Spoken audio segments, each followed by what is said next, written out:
Muchas gracias a Socotera y a Johnny Salas por la invitación.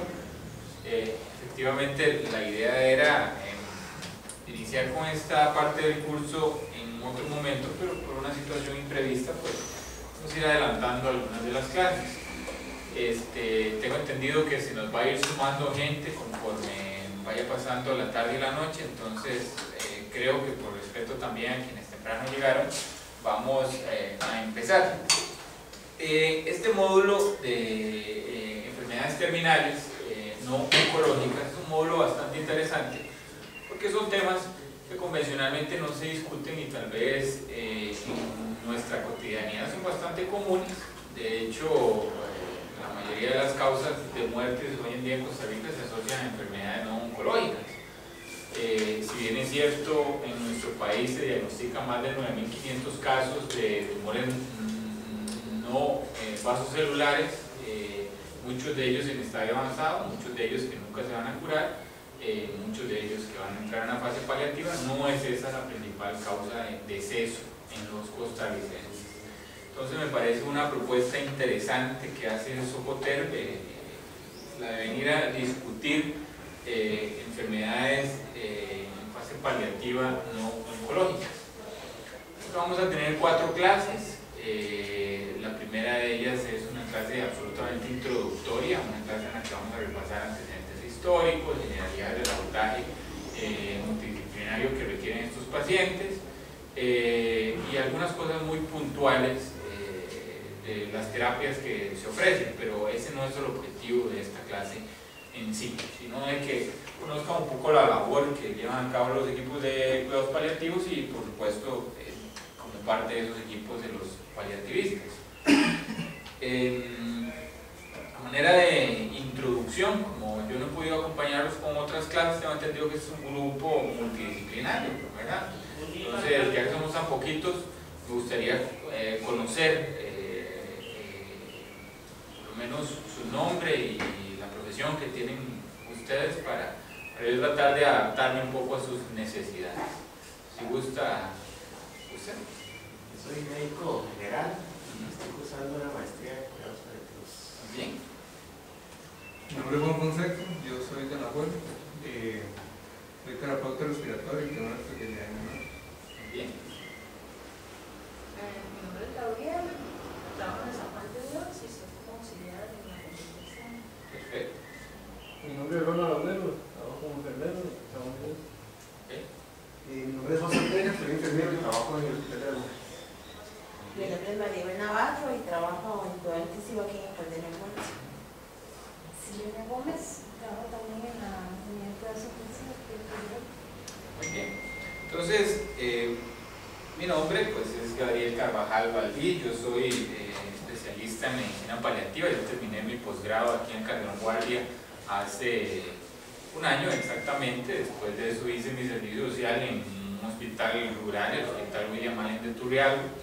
Yo tomé más o menos 6 años de dedicarme a los cuidados paliativos, inicialmente como médico general en un entorno de muy baja complejidad en Barba de Heredia.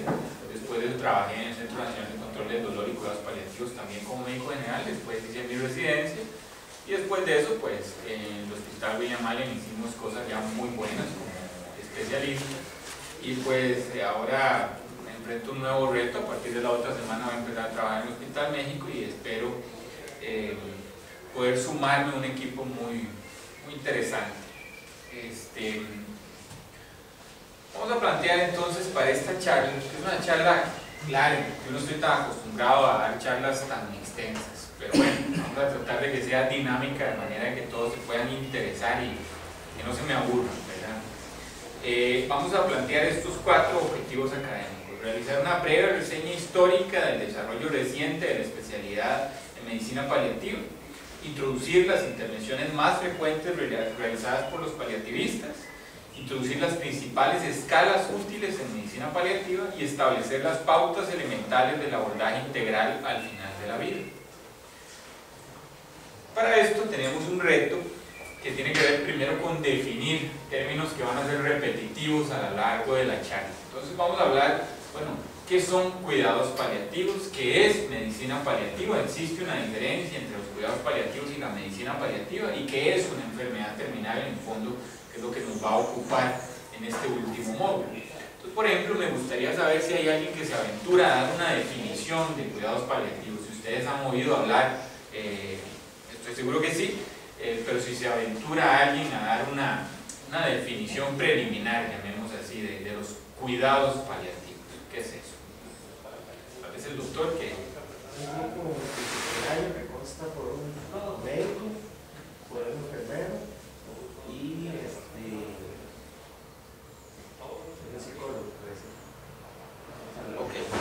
Entonces, efectivamente, el concepto de cuidados paliativos, lo vamos a ver un poco más adelante, habla de integralidad. Y en el proceso de ofrecer integralidad se requiere un trabajo interdisciplinario. Los equipos de cuidados paliativos clásicamente en el modelo costarricense constan de sí un médico, de sí una enfermera, de una psicóloga, de una trabajadora social, en ocasiones especialistas en nutrición o nutricionistas y en ocasiones de terapistas respiratorios, digamos. Pero eso no es excluyente. Si a eso se le quiere sumar, por ejemplo, a un equipo de cuidados paliativos, un padre o un cura, ¿verdad? Eso se podría considerar parte integral de un equipo de cuidados paliativos. Pero el concepto general es el de la integralidad de los cuidados al final de la vida en contexto de una enfermedad progresiva, avanzada, no controlable, que amenaza la vida, ¿verdad? Y que definitivamente no es una disciplina exclusivamente médica. ¿Okay? A diferencia de la medicina paliativa es una disciplina médica, ¿okay? Que forma parte de los buenos cuidados paliativos, pero que no es en definitiva todos los cuidados paliativos. En eso hay que tener cuidado porque la nomenclatura es diferente dependiendo de dónde lea uno. Entonces, por ejemplo, los españoles son muy dados a hablar de cuidados paliativos por médicos exclusivamente, pero eso no es algo que se repite en la literatura británica. Ellos sí hacen una clara diferencia entre cuidados paliativos y medicina paliativa, ¿okay? Y finalmente lo que nos va a ocupar hoy son las enfermedades terminales y vamos a adelantar algunas definiciones de eso. Entonces, la Sociedad Española de Cuidados Paliativos, SECPAL, que es una asociación, digamos, importante en el mundo hispanohablante de los cuidados paliativos, define una enfermedad terminal como una situación en la que concurren una serie de características que son importantes, no solo para definirla, sino también para establecer adecuadamente la terapéutica. Los elementos fundamentales de estas enfermedades consideradas terminales, y nótese que hablo de enfermedades terminales y no de pacientes terminales, porque es un término absolutamente despectivo que espero vayamos borrando de nuestro idioma. ¿Okay? Presencia de una enfermedad avanzada, progresiva, incurable, falta de posibilidades razonables de respuesta al tratamiento específico, presencia de numerosos problemas o síntomas intensos, múltiples, multifactoriales y cambiantes, gran impacto emocional en paciente, familia y equipo terapéutico, muy relacionado con la presencia explícita o no de la muerte. Y un último criterio que para mi gusto en particular es el más arbitrario de todos, que es un pronóstico de vida inferior a 6 meses. Nótese que en esa categoría de enfermedades terminales entran un montón de cosas que a veces uno no inicialmente las consideraba así. Claro, nosotros en mente un melanoma metastásico o metástasis pulmonares al sistema nervioso central, no resecable, eso es lo que nosotros tradicionalmente conocemos como enfermedad terminal. A esa enfermedad se le pueden ofrecer alternativas para tratar de controlar la enfermedad y la variable terapéutica que van a buscar los oncólogos en ese momento va a ser sobrevida libre de enfermedad o sobrevida libre de progresión. El oncólogo nunca va a poder ofrecerle a ese paciente curación. ¿Okay? Eso. Típicamente nosotros, equipo de, digamos, profesionales en salud, nos sentimos cómodos hablando de que ese paciente con esa enfermedad en concreto tiene una enfermedad terminal. Ahora bien, un paciente con una miocardiopatía dilatada, con una fracción de eyección del 20%, que ha tenido en el último año 2 o más exacerbaciones de su falla cardíaca aguda descompensada, que tiene óptimo manejo médico, es un paciente que tiene una enfermedad terminal. Es un paciente que cumple todas las características que venimos mencionando previamente. Es un paciente que tiene una enfermedad avanzada, progresiva e incurable. Lo único que puede curar a ese paciente es un trasplante de corazón. Todo lo demás es paliativo, ya sea un cardiofibrilador, un resincronizador, los nitratos, los diuréticos. En sí, ninguno de ellos le ofrece al paciente corregir su defecto fisiológico. En sí, ninguno le da un corazón nuevo. Entonces, filosóficamente hablando y en el plano técnico, ese paciente tiene una enfermedad terminal. ¿Okay? Lo que pasa es que tradicionalmente no nos sentimos a gusto reconociendo a estos pacientes como portadores de una dolencia que limita la sobrevida. Entonces, el último punto que les mencionaba, pronóstico de vida inferior a 6 meses, probablemente fue arbitrariamente seleccionado porque en ese momento de la vida típicamente es más florida todas estas manifestaciones, ¿verdad? Y que por supuesto en esos últimos 6 meses hay cierta presión por resolver aspectos no exclusivamente médicos. Y no todo el mundo se siente a gusto, hablo de los pacientes, de que le menciones desde el puro diagnóstico de que dentro de unos años las cosas no van a ir bien. Entonces normalmente las discusiones de final de la vida arbitrariamente se inician en un periodo cercano a los 6 meses. Otros ejemplos que les puedo dar de enfermedades que deberían considerarse como enfermedades terminales: una fibrosis pulmonar extensa que abarque 4 cuadrantes de los pulmones, paciente oxígeno dependiente, aún así con hipoxemia refractaria, pues es un paciente que tiene una condición terminal, ¿verdad? Lamentablemente para él la única condición correctiva sería un trasplante de pulmón, ¿verdad? O de pulmón corazón si fuera necesario, pero eso ustedes y yo sabemos que no es una realidad posible ni deseable para todos los pacientes. Habrá algunos que sí, nos alegramos un montón cada vez que hay un paciente que tiene una posibilidad de curarse de alguna de sus enfermedades, pero debemos reconocer que hoy en día la técnica médica lamentablemente no permite resolver muchas de las situaciones que vemos en nuestros consultorios. La Organización Mundial de la Salud define entonces los cuidados paliativos como un enfoque que mejora la calidad de vida del paciente y sus familias que enfrentan a los problemas asociados con enfermedades amenazantes para la vida, a través de la prevención y el alivio del sufrimiento por medio de la identificación temprana y la impecable evaluación y tratamiento del dolor y otros problemas físicos, psicosociales y espirituales. Básicamente lo que nos dice la Organización Mundial de la Salud, bueno, habla de un equipo de trabajo interdisciplinario, habla de un óptimo control de síntomas, habla de una enfermedad que amenaza la vida y nos habla de algo que es muy importante para los paliativistas, que es el entorno familiar. Nosotros sabemos que el paciente está inserto en una sociedad y requiere asistencia porque solo nadie puede. Entonces, la Organización Mundial de la Salud ven que recoge muchos de estos elementos que habíamos mencionado.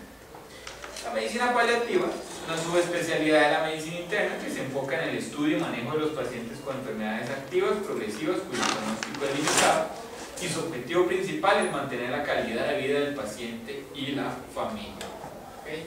Nótese que aunque nosotros no nos vamos a extender demasiado en definir calidad de vida, tanto los cuidados paliativos como la medicina paliativa buscan como principal objetivo calidad de vida. ¿Okay? Ahora vamos a hacer un pequeño repaso histórico. Para eso les voy a presentar algunas pinturas, digamos, pues yo sé que vienen un poco cansados del trabajo, pero me gustaría que conocieran algunos datos curiosos sobre los cuidados paliativos. Esta pintura es muy interesante en el sentido en que los griegos consideraban la muerte, Tánatos, el dios griego de la muerte, era hermano gemelo de Hipnos, el dios griego del sueño. Tánatos era el dios griego de la muerte tranquila. Por eso su hermano gemelo era el sueño, ¿verdad? Los griegos consideraban en cierta medida que el dormir era un acercamiento al otro mundo de la muerte. Y las hermanas de Tánatos y de Hipnos, las Queres, eran las diosas de la muerte violenta, de la muerte asociada a la guerra o a la enfermedad. Esos son datos curiosos porque filosóficamente vemos que mucho de esta filosofía griega ha impregnado nuestro pensamiento a lo largo de los años. La tanatología. Efectivamente, la tanatología, digamos, la raíz griega tánatos hace referencia al estudio de la muerte. La tanatología como tal es una disciplina separada de los cuidados paliativos, afín pero separada, porque los cuidados paliativos no son el estudio de la muerte, son una disciplina centrada en calidad de vida en contexto de una enfermedad que amenaza la vida. Esa pintura lo que nos describe son cosas que nosotros ya esperamos no ver, ¿verdad? Nosotros no queremos ver pacientes solos en condiciones de miseria y de desesperación enfrentándose a un proceso de muerte. Nadie tiene en nuestro país que pasar por eso. Nosotros dichosamente contamos con excelentes unidades de cuidados paliativos dentro y fuera de la seguridad social, dentro y fuera de los hospitales, y esperamos que esto deje de ser una realidad, aunque tristemente ocasionalmente nos encontramos con cosas así. La muerte afecta a todo el mundo, eso es algo que nosotros bien claro tenemos. Afecta a gente en condición de miseria, de pobreza, pero también afecta a gente que tiene mucho recurso económico, pero no por eso deja de afectarnos.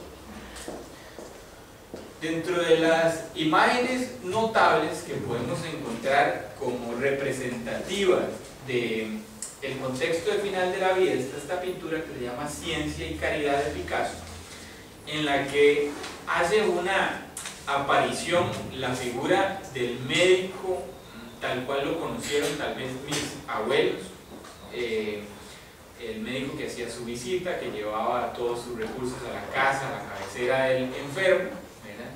Y en aquella época era notable la influencia también de la religión o de la figura religiosa en el proceso de acompañamiento.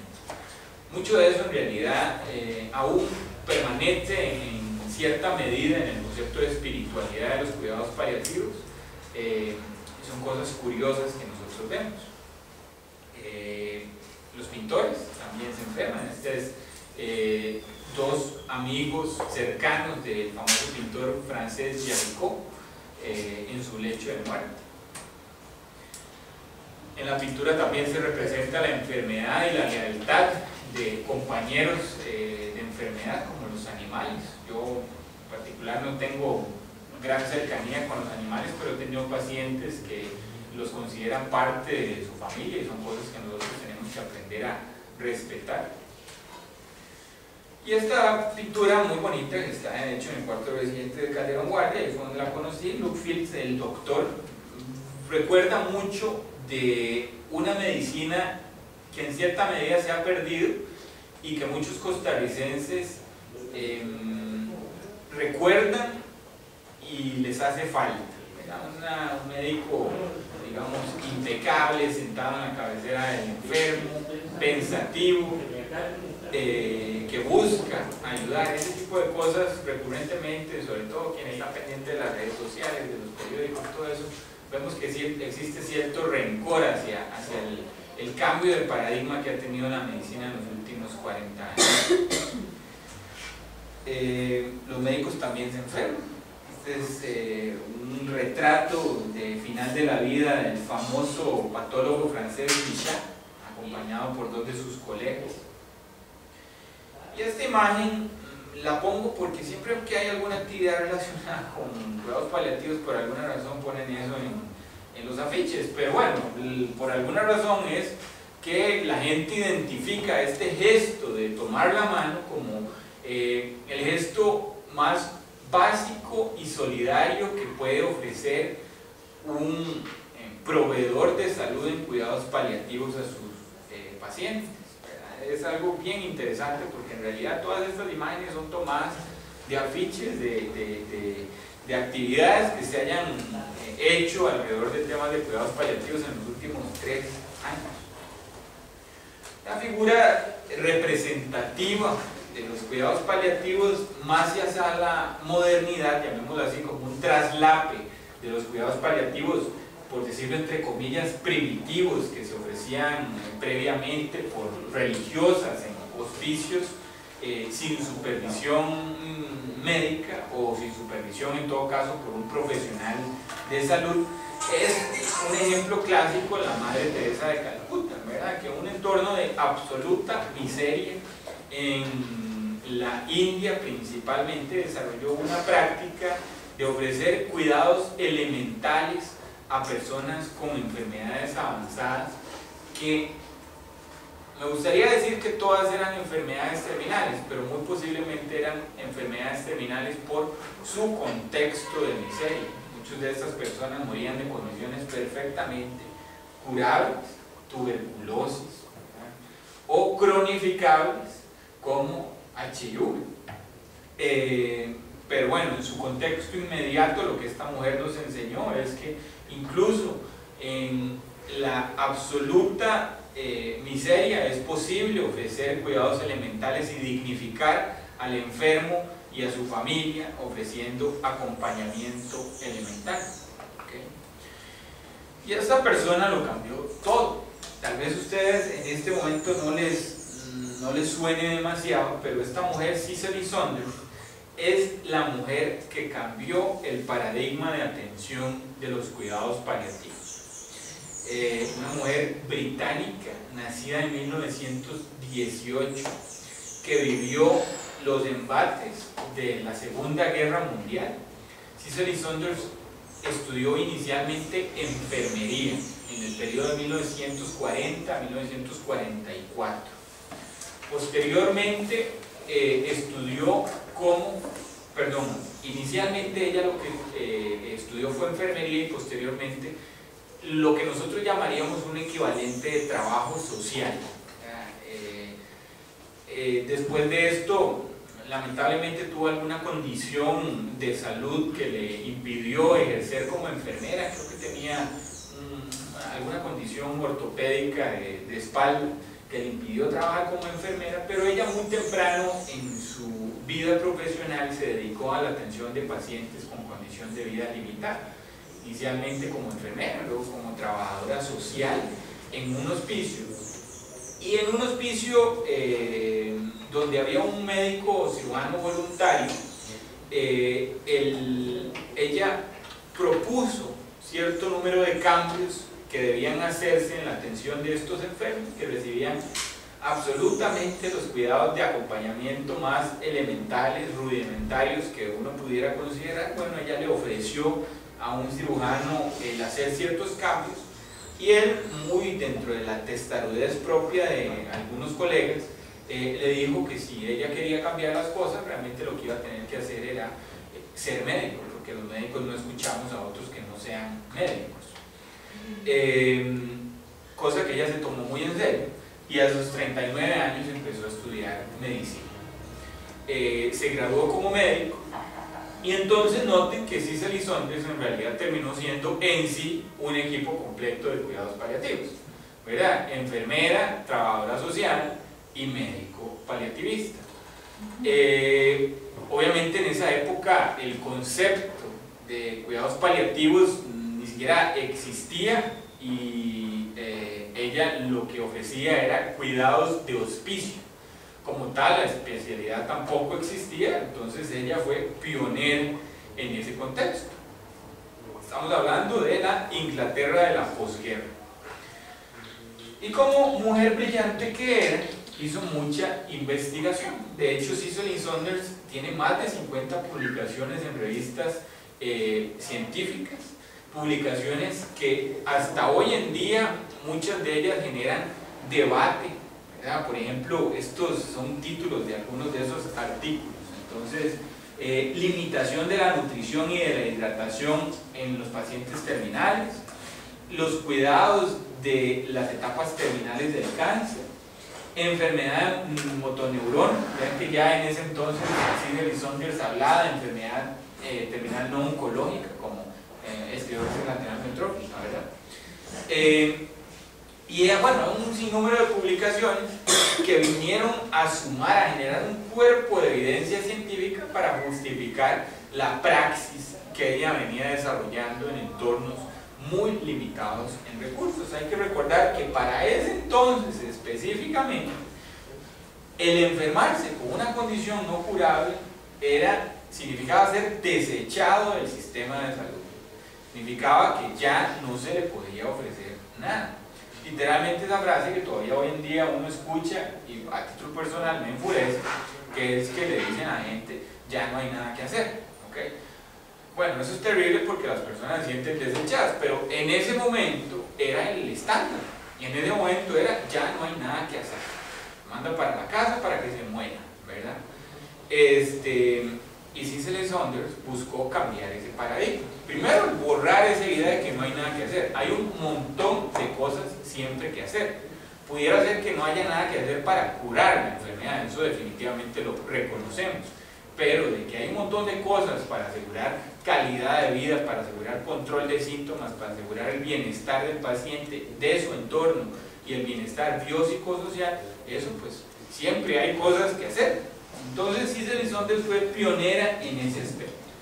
Y una frase que nosotros llevamos mucho en el corazón es que ella dijo que los cuidados paliativos nunca han sido y nunca deberían ser una excusa para mala medicina. De hecho, se espera que los paliativistas sean excelentes médicos porque son los primeros que tienen que reconocer cuando existe alguna intervención para controlar la enfermedad. Pero los paliativistas tienen que saber no poco, sino mucho de muchas enfermedades para precisamente no negarle alternativas terapéuticas a un paciente. Recuerden, por ejemplo, cuando les mencionaba los ejemplos de la Madre Teresa de Calcuta de pacientes que fallecían por tuberculosis. Eso, un paliativista hoy en día en Costa Rica, en nuestro entorno específico, se plantaría a decir que ese paciente no tiene por qué morirse de eso, ¿verdad? Y son cosas que tienen que ir cambiando. Claro, Cicely Saunders en esa época, ¿verdad? Hablamos ya de la década de los 50, utilizaba herramientas que hoy en día nosotros consideraríamos rudimentarias. Por ejemplo, esta mixtura de Brompton, ¿verdad? Que es una preparación magistral que contenía morfina, heroína, cocaína, tintura de cannabis, ginebra, sirope y cloroformo, digamos. Eso era lo que le ofrecían a los pacientes. Sí, claro, imagínense cómo pasaban los pobres pacientes, ¿verdad? Drogadísimos.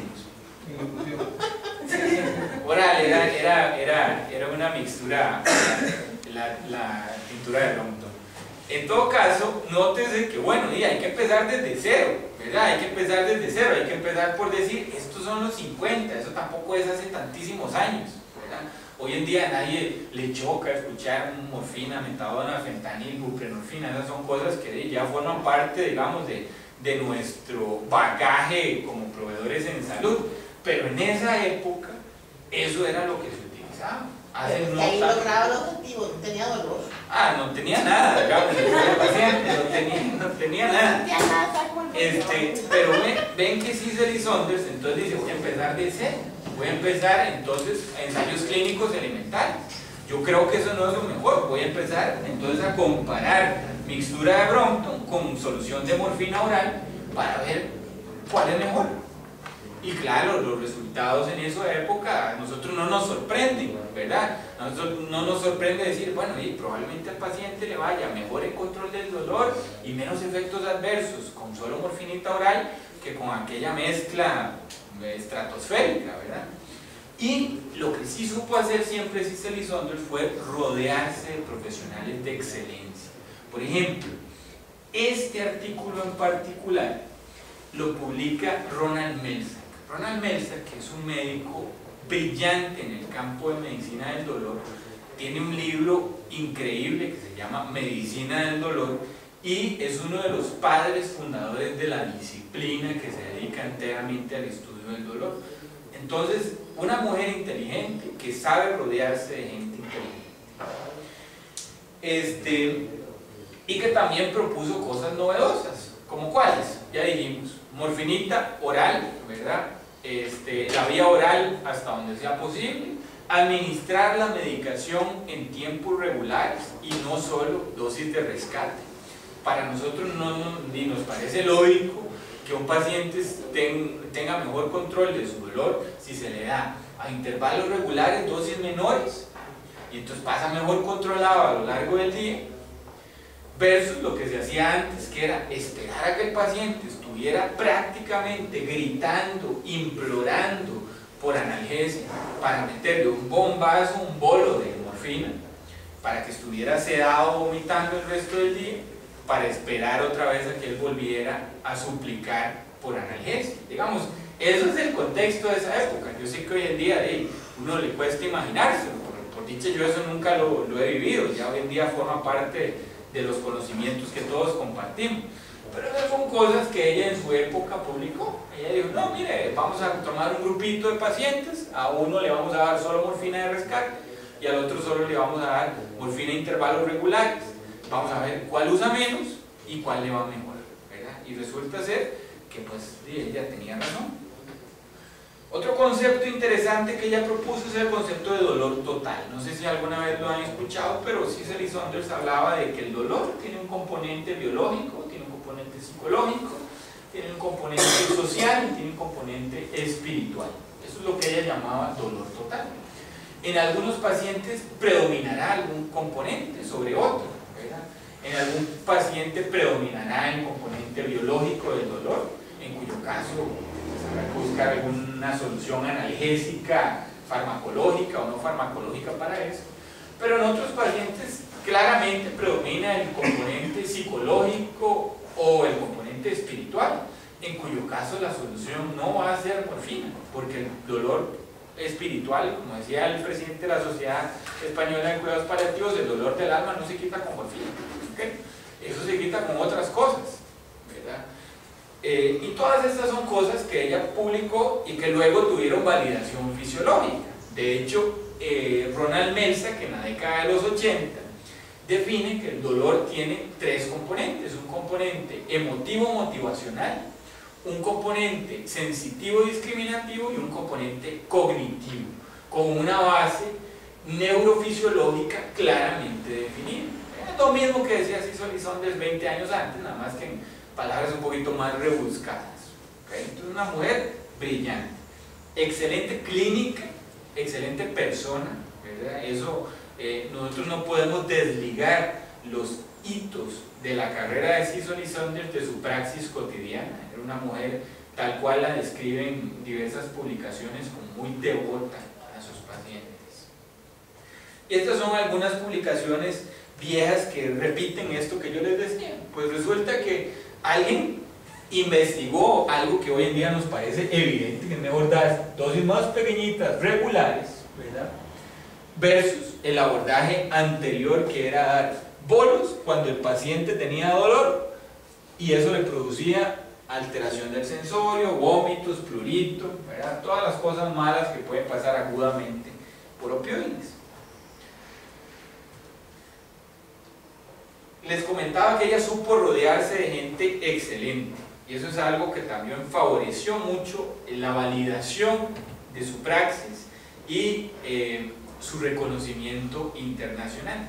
Algunas figuras que hay aquí requete conocidas en el mundo de los cuidados paliativos y de la medicina del dolor: la psiquiatra Elizabeth Kubler-Ross, que tiene un libro muy importante que se llama Sobre morir, algo así es el título, sobre la muerte y el morir.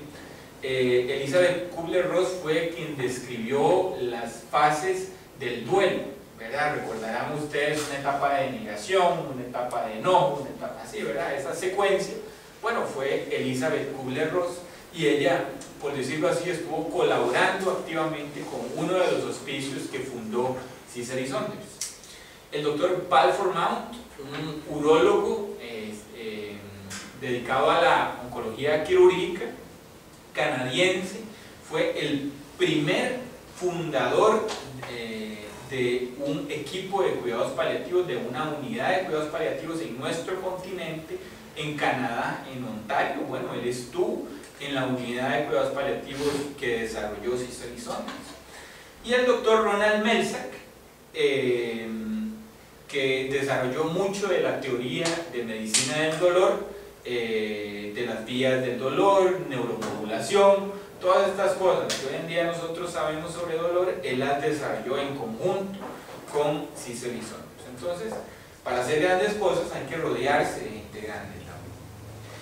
Otra cosa interesante es que, bueno, para ese entonces ya les dije que la disciplina como tal no existía. Lo que había era gente que se dedicaba a y que aprendió un poco sobre la marcha. Claro, trataron de ordenar las cosas con publicaciones científicas, trataron de sistematizar el abordaje de estas condiciones, pero bueno, ya habiendo reconocido todo lo que se había avanzado, en 1987 en Gran Bretaña finalmente se reconoce la medicina paliativa como una especialidad. El primer país en el mundo donde esto ocurre, el primer país en el mundo donde existen médicos especializados en la atención de pacientes y familias con condición de vida limitada, expertos en el control de síntomas. ¿Okay? A posteriori, en otros países de Europa se desarrollaron programas similares. La doctora Cecil Saunders lamentablemente nos dejó físicamente en el año 2005, año en el cual la revista más importante de medicina del dolor, la revista Pain, le hizo un homenaje, una publicación lindísima donde recogen mucho de esto que yo les vengo comentando. Si ustedes quisieran leer más al respecto, yo con mucho gusto les hago llegar cualquier artículo que ustedes vean aquí en esta presentación. Otro gran legado que deja Cecil Saunders es el primer hospicio del mundo, fundado en 1967, el Hospicio St. Christopher, pero el primer hospicio médico del mundo. ¿Qué significa eso? Ya no era un lugar donde usted iba a morir solo, porque nadie lo quería, era todo lo contrario. Un lugar donde usted entraba, donde las 2/3 partes de pacientes que entran a ese hospicio salen de ese hospicio y entran porque quieren controlar sus síntomas y necesitan una hospitalización de corta, mediana o larga duración, pensando en control de calidad de vida para luego reintegrarse a su familia. Ahí no lo atienden únicamente, digámoslo así, monjas, ¿verdad? Hay monjas, claro, pero lo atienden médicos, enfermeras, terapistas físicos, terapistas respiratorios, nutricionistas, médicos de otras especialidades. ¿Okay? El Hospicio St. Christopher es un lugar que pues, algún día esperaría uno poder conocer, pero sigue siendo un referente internacional en términos de investigación y de estudios en esta población de pacientes. Ese es el primer equipo de América, ¿verdad? El Dr. Balfour Mount lo fundó en Ontario, Canadá, en 1973. ¿Okay?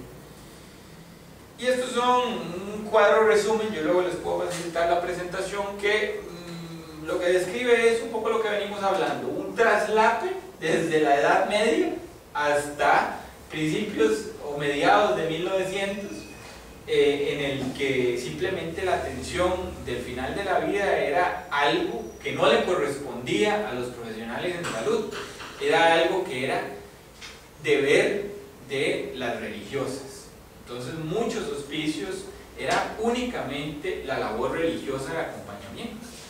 Después del cambio de paradigma ofrecido por Cecil Saunders y lo que vamos a llamar movimiento hospice de la década de los 60 en Europa, todo eso cambia y de pronto el final de la vida también importa y el final de la vida debe ser atendido óptimamente por equipos especializados.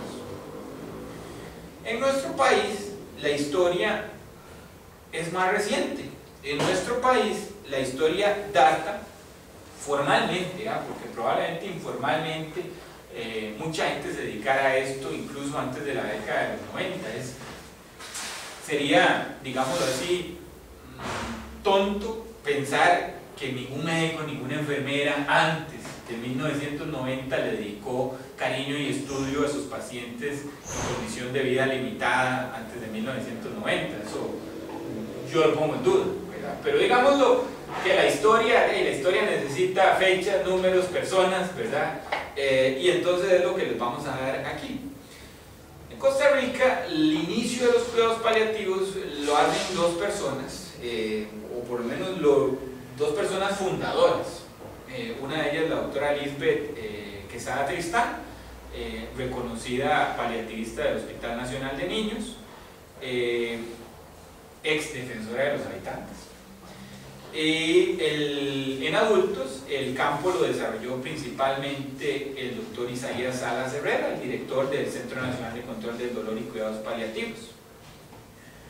En la fotografía ahí, esa fotografía muy famosa porque es la primera que sale en internet, está el doctor Salas y la doctora Catalina Santiler, excelente paliativista aquí del Centro Nacional de Control del Dolor y Cuidados Paliativos.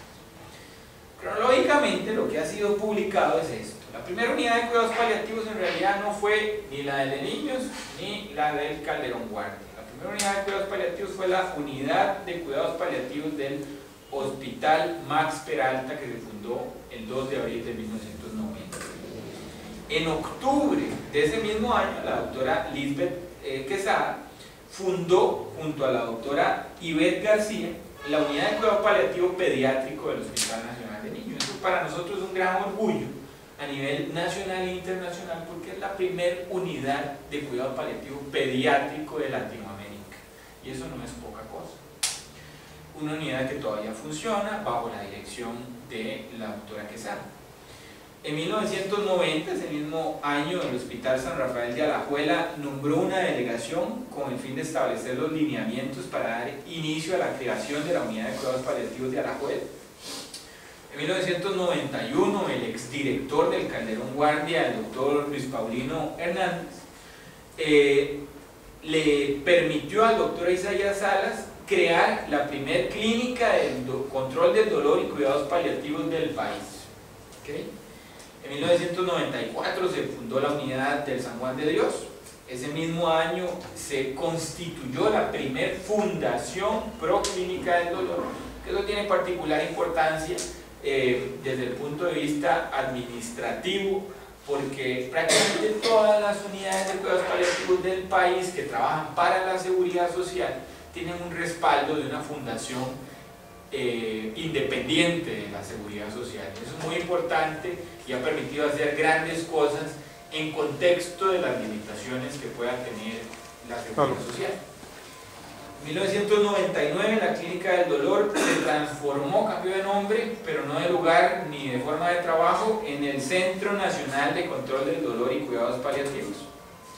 En el 99 dijimos que había hecho ese cambio, y en el 2008 el Hospital México, el hospital donde trabajo, inició a ofrecer atención por medicina paliativa, y a partir del 2011 se fundó el servicio de medicina paliativa del Hospital México del Departamento de Hematoncología. Entonces, ven qué interesante. Yo me vengo a sumar a un proyecto en el 2015 que es sumamente reciente, ya un proyecto que es grandísimo. Ahí en ese momento hay 6 paliativistas, hay como 6 psicólogos, hay nutricionistas, hay, en fin, todo lo que yo pueda necesitar está a mano, pero todo ha sido en un periodo de tiempo muy corto, ¿okay? Y todo viene desde, en nuestro país, 1990, en América 1973 y en el mundo 1967 el primer hospicio y la graduación de Cesar y Saunders alrededor de la década de los 50. Entonces vean la transformación que ha tenido los cuidados paliativos en el mundo en muy poquito tiempo. Esto es algo que precisamente por eso es que asusta, porque ha sido muy rápido. Hay muchas otras disciplinas que en el mundo están muchísimo más consolidadas.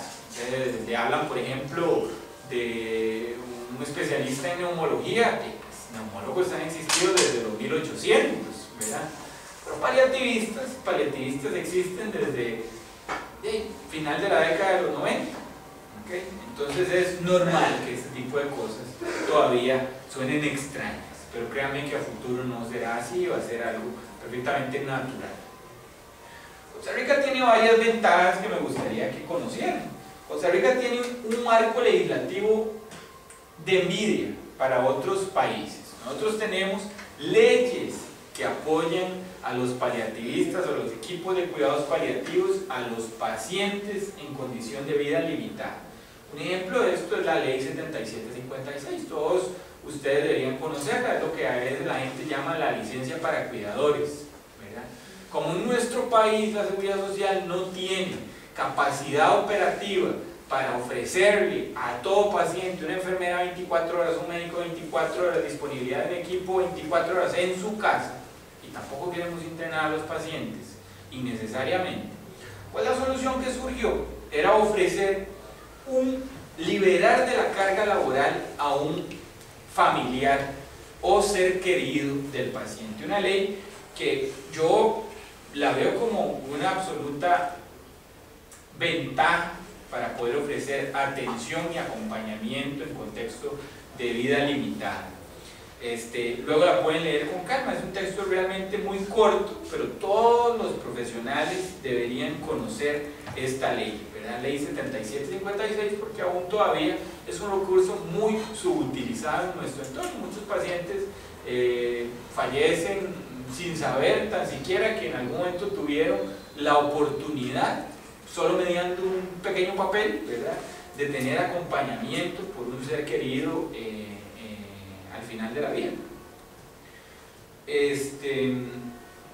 La Seguridad Social en este momento cuenta con 46 unidades de cuidados paliativos distribuidas en todo lo largo y ancho del país. ¿Okay? Yo he trabajado en varias de esas. Hay unidades de cuidados paliativos muy chiquititas y elementales, hay unidades de cuidados paliativos muchísimo más complejas en su oferta de servicios, pero lo importante es que al fin y al cabo siempre es posible hacer ese enlace y ya cada vez menos vemos condiciones de abandono al final de la vida. Eso es algo que a nosotros nos enorgullece. En el 2009 la Universidad de Costa Rica abrió lo que se conoce como la especialidad en medicina paliativa, el primer posgrado a través del CENDEIS, una especialidad como cualquier otra, como quien entra a reumatología, como quien entra a cardio, como quien hace cuidados críticos. Pues uno tiene que hacer ese mismo proceso de selección, una primera etapa, una segunda etapa, ser excelente, para luego graduarse al término de 3 años de formación. Para mí, porque a mí me gusta mucho saber que en realidad mi especialidad se ha vuelto más compleja y ahora son 4 años de formación como la mayoría de otras disciplinas. Eso es algo que también es propio de Costa Rica y es algo que nos tiene que enorgullecer, ¿sí? Pero ¿por qué fue el cambio que hicieron por 4 años? O sea, que vieron la necesidad de que ocupaban formación más de medicina interna, ¿o qué fue el cambio que se dio? Sí, claro. De hecho, esa propuesta de extensión de la duración del programa de residencia de medicina paliativa surgió a solicitud de los residentes. Nosotros habíamos hecho una carta dirigida al director del posgrado haciéndole saber que considerábamos que nuestros pacientes eran pacientes altamente complejos y que nosotros para ofrecer excelencia necesitábamos extender nuestro periodo formativo. Nos parecía lo más prudente, ¿verdad? ¿Por qué? Porque hay un montón de cosas que aprender, digamos. Ustedes van a ver digamos, uno de los pilares esenciales de la medicina paliativa tiene que ver con reconocer cuando efectivamente se han agotado alternativas terapéuticas curativas. Quiere decir que usted tiene que estar muy bien enterado de qué es lo que se le puede ofrecer a ese paciente, casi que igual que otras disciplinas. Entonces, eso es una muy buena noticia, algo que ocurrió a partir de este año. En términos de diplomas, eso no es igual en todo el mundo, ¿verdad? Por ejemplo, la especialidad, ¿verdad?, en un programa de residencia médica, la primera fue en Gran Bretaña, 1987. El fellow de medicina paliativa en Estados Unidos no surgió hasta el 2006. En España lo que existe, no existe una residencia médica, lo que existe es una maestría académica que se puede cursar, un máster, que no es lo mismo que una residencia. En Francia lo que existe es un diploma universitario, que es una formación teórica de un año de algunos aspectos de lo que ellos puedan considerar necesario para formar, digamos, un paliativista. Y en nuestro país, a partir del 2009, fue que se creó la especialidad formalmente bajo un programa de residencia. Y eso se modificó en el 2015, que ahora son 4 años de especialidad. Cosas nuevas que están pasando, bueno, hay asociaciones nuevas, está la Asociación Costarricense de Cuidados Paliativos, que tiene más de 15 años de trabajar. A partir del 2010 se formó la Asociación de Residentes y Especialistas de Medicina Paliativa, SOPARI, una asociación que es bastante dinámica, que siempre trata de organizar congresos, publicar, que trabaja mucho en redes sociales, trabaja mucho el tema de educación a profesionales en salud sobre aspectos de cuidados paliativos. Yo los invito a que busquen esa página en internet, siempre están publicando cosas interesantes. Fundamos una revista, la Revista Centroamericana de Medicina Paliativa y Tratamiento del Dolor, la fundamos hace ya 3 años. Organizamos el primer congreso de manejo paliativo de enfermedades crónicas progresivas y publicamos, no el primero, pero uno de los primeros libros de emergencias en medicina paliativa. Y eso son cosas recientes que van sumando al rápido desarrollo que ha tenido nuestra disciplina en los últimos años. Entonces, con esto espero haberles hecho, digamos, un panorama amplio para que comprendan un poco de dónde venimos, ¿verdad? En qué consisten los cuidados paliativos y, por supuesto, a posteriori hacia dónde queremos llevarnos. Si ustedes quieren, por ejemplo, referencias o ahondar más en estos temas, yo les recomiendo que se familiaricen con estas 3 entidades académicas. Una es la Sociedad Española de Cuidados Paliativos, otra la Sociedad Americana de Hospicios y Medicina Paliativa, y la otra la Sociedad Europea para Cuidados Paliativos. Todas son entidades dedicadas al desarrollo de los cuidados paliativos, una pues específicamente en Europa, otra específicamente en Estados Unidos, y para nosotros que hablamos